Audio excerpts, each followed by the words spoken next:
আজকে ছিল father's day আর আমার একদমই মনে ছিল না। আর আমি এখানে দোকানদারি করছিলাম আর দোকানদারি করে বাড়ি চলে আসলাম। আর বাড়ি এসে দেখি আমার মেয়ে একটা কিছু বানাচ্ছে, কিন্তু আমার কোনো আইডিয়াই ছিল না যে মেয়ে কী বানাচ্ছে। আর মেয়ে কিন্তু এখানে খুব কষ্ট করে বানাচ্ছিল, আর এইটা দেখে আমার খুব ভালো লাগছিলো। তারপর আমাকে দেখে হাসছিল, বাট আমি তখনও পর্যন্ত বুঝতে পারিনি যে আজকে ফাদার্স ডে। আর সে মিচকি মিচকি হেসে আর বানাচ্ছিল। আর এখানে কী লিখছিল, কী সব লিখছিল আমি দেখে বুঝতেও পারছিলাম না, কিন্তু সে খুব কষ্ট করে করছিল। আর এটা দেখে আমার খুব ভালোও লাগছিলো। আর তারপর এখানে আমাকে দেখতেও দিচ্ছিল না, বলছিলাম যে আমি একটু দেখি, না দেখতে দিচ্ছিল না। আর তারপরে এখানে ফুল গাছ এঁকে নিয়েছিল।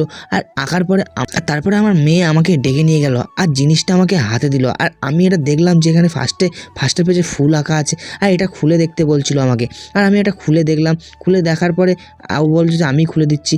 আর দেখার পরে দেখলাম যে এখানে ভিতরে একটা দারুণ জিনিস আঁকা আছে, I love you dad, I happy father's day.